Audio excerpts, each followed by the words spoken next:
좋은 날입니다. 오늘도 말씀 안에 승리하는 하루 되시기를 기도하겠습니다. 오늘 생명의 산 본문은 에스겔 19장 1절부터 14절입니다. 오늘 본문에서는 하나님께서 유다 말기에 제위했던 세 명의 왕의 몰락들을 비유로 설명해 주십니다. 이 구절들을 통해 하나님께서 무엇을 말씀하시는지 살펴보도록 하겠습니다. 1절부터 4절입니다. 너는 이스라엘 고관들을 위하여 애가를 지어 부르라. 내 어머니는 무엇이냐? 암사자라. 그가 사자들 가운데 엎드려 젊은 사자 중에서 그 새끼를 기르는데 그 새끼 하나를 키우매 젊은 사자가 되어 먹이 물어뜯기를 배워 사람을 삼키매 이방이 듣고 함정으로 그를 잡아 갈고리로 꿰어 끌고 애굽 땅으로 간지라. 하나님은 에스겔에게 애가를 지어 유다 말미에 하나님의 말씀을 듣지 않고 불순종하여 비극적인 역사를 겪게 된 것을 기억하고 돌이킬 수 있도록 인도해주고 계십니다. 1절부터 4절까지는 여호아스 왕의 몰락을 보여주십니다. 여호아스 왕은 요시야 왕의 아들이었는데 요시야가 아수르를 도우러 북진하던 애굽을 막아서다 전쟁 중에 죽고 난 후에 왕으로 세워졌습니다. 애굽은 요시야를 죽이고 남유다에 대한 영향력을 더 행사하려 했었는데 유다 백성들이 애굽의 의도를 무시하고 여호아스를 왕으로 세우자 이를 견제하고 직접 왕권을 좌지우지하기 위해 그를 3개월 만에 폐위시켜 애굽으로 끌고 갔습니다. 1절부터 4절에서는 이 상황을 비유로 말씀하고 계십니다. 2절에서 말하는 암사자는 유다 혹은 다윗 왕조를 말합니다. 3절부터 나오는 먹이 물어뜯기를 배워 사람을 삼키는 젊은 사자가 여호아스를 의미합니다. 사자는 기본적으로 왕을 의미합니다. 그런데 유다에서 왕을 사자로 표현하는 것은 더 영적인 역할이 있다는 것을 보여주는 것입니다. 성경 곳곳에서는 다윗을 사자로 표현하며 그 왕조 또한 사자로 표현합니다. 그 이유는 창세기 49장에서 그들의 조상 유다를 사자라고 예언하신 것부터 유래되어 죄 가운데 있는 열방을 진리로 정복하고 그 진리를 수호하는 존재라고 표현하는 것이기 때문입니다. 그것이 유다 왕들의 역할이었는데 그들은 이러한 역할을 계속해서 무시했습니다. 여호아스도 이 역할을 무시한 왕이었습니다. 열왕기하 23장에서는 그가 여호와 보시기에 악을 행했다고 기록하고 있고 오늘 본문 3절에서는 사람을 삼켰다고 표현하며 진리로 유다를 가르치고 보호하는 것이 아니라 죄악 속에서 사람들을 심판으로 인도했던 왕인 것을 표현하고 계십니다. 이는 그가 유다의 사자로서 살아가지 못하고 세상의 왕으로서 사자로만 살았던 모습을 보여주는 것입니다. 그래서 하나님은 이방을 통해 그를 심판하시며 다시 새롭게 되어질 기회를 주신 것입니다. 5절부터 7절입니다. 암사자가 기다리다가 소망이 끊어진 줄을 알고 그 새끼 사자를 또 골라 젊은 사자로 키웠더니 젊은 사자가 되매 여러 사자 가운데에 왕래하며 먹이 물어뜯기를 배워 사람을 삼키며 그의 궁궐들을 헐고 성읍들을 부수니 그 우는 소리로 말미암아 땅과 그 안에 가득한 것이 황폐한지라. 5절부터 9절에서 비유되어지는 젊은 사자는 여호아스 다음으로 왕이 된 여호야김 왕을 의미합니다. 더 자세히 말하면 10년 동안 통치했던 여호야김 왕과 그 이후 3개월간 통치했던 그의 아들 여호야긴 두 왕을 한꺼번에 표현하는 것입니다. 5절에서 암사자가 기다리다 소망이 끊어진 줄 알았다는 표현은 애굽이 잡아간 여호아스를 기다렸지만 돌아오지 못하고 새로운 왕이 세워졌다는 것을 의미합니다. 여호야김은 여호아스를 잡아간 애굽에 의해 세워져 애굽의 봉신으로 살아갔던 왕입니다. 6절에서 그에 대해 여러 사자 가운데 왕래했다고 표현하는데 이는 그가 정치적으로 애굽에 붙었다가 바벨론에 붙었다가 다시 애굽에 붙는 모습을 말하는 것입니다. 유다의 사자이며 왕이라면 하나님께부터 진리를 추구하고 가르치며 보호해야 했지만 그는 이방을 의지했습니다. 그래서 그 역시 먹임으로 듣기를 배워 사람을 삼킨 왕이라고 표현하며 진리로 유다를 가르치고 보호하는 것이 아니라 죄악 속에서 사람들을 멸망으로 인도했던 왕이라고 표현하는 것입니다. 하나님은 여호야김이 궁궐들을 헐고 성읍을 부수었다고 말씀하십니다. 여기서 궁궐의 원어 알마나는 과부, 버려진 곳이라는 뜻입니다.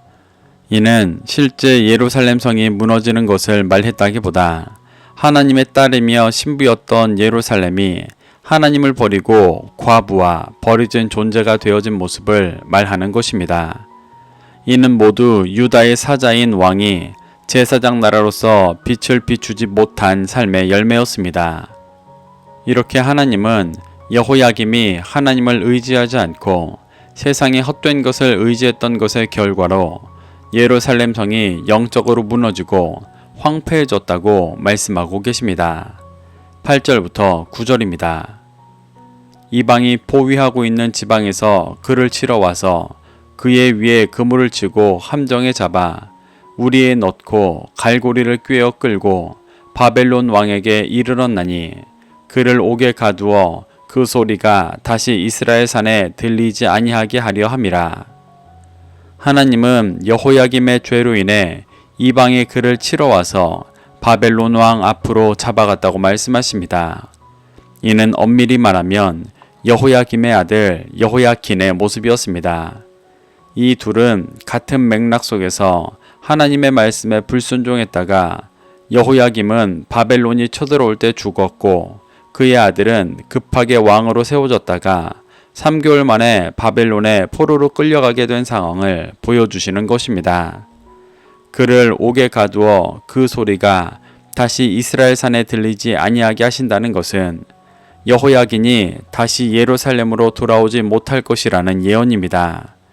그는 실제로 포로로 끌려간 후 감옥에 갇혀 있다가 왕족으로서의 신분이 회복되어지기는 했지만 예루살렘에 돌아오지 못하고 바벨론에서 죽었습니다. 하나님은 유다의 사자이며 왕으로서 진리를 믿고 가르치고 수호하지 않았던 자의 최후가 무엇인지를 가르쳐주고 계십니다. 10절부터 12절입니다. 내 피의 어머니는 물가에 심겨진 포도나무 같아서 물이 많으므로 열매가 많고 가지가 무성하며 그 가지들은 강하여 권세 잡은 자의 규가 될 만한데 그 하나의 키가 굵은 가지 가운데에서 높았으며 많은 가지 가운데에서 뛰어나 보이다가 분노 중에 뽑혀서 땅에 던짐을 당하매 그 열매는 동풍에 마르고 그 강한 가지들은 꺾이고 말라 불에 탔더니 10절에서 말하는 물가에 심겨진 포도나무 같은 내 피의 어머니는 2절에서 암사자로 표현되었던 어머니로 유다 혹은 다윗 왕조를 말합니다. 그 포도나무가 물가에 심겨져 있다는 것은 진리의 생수이신 하나님 안에 거하는 유다의 왕조를 말합니다. 그 유다 왕조는 진리 안에 있어 열매가 많고 가지가 무성하며 그 가지들이 강하여 권세 잡은 자의 규가 될 만했습니다. 이는 하나님 안에 속하여 수많은 진리의 열매를 맺고 하나님의 규로서 열방의 진리의 기준이 되고 진리의 빛을 비추는 제사장 나라로서 살아갔다고 말씀하시는 것입니다. 11절 중반부에서 말하는 하나의 키가 굵은 가지 가운데서 높았고 많은 가지 가운데서 뛰어나 보였다는 것은 유다의 마지막 왕 시드기야에 대해 설명하는 것입니다. 이는 시드기야가 개인적으로 뛰어난 왕이었다는 것을 표현하시는 것이 아니라 왕의 지위 자체가 높고 위엄이 있다는 것을 표현하는 것입니다. 17장에서 시드기야 왕에 대해 비유하셨었는데 그는 바벨론에 의해 세워졌었지만 배반하고 애굽을 의지하다가 예루살렘 성이 함락되어 비참한 최후를 맞이했던 왕이었습니다. 그래서 12절에서 바로 분노 중에 뽑혀 땅에 던짐을 당했다고 말씀하고 계십니다.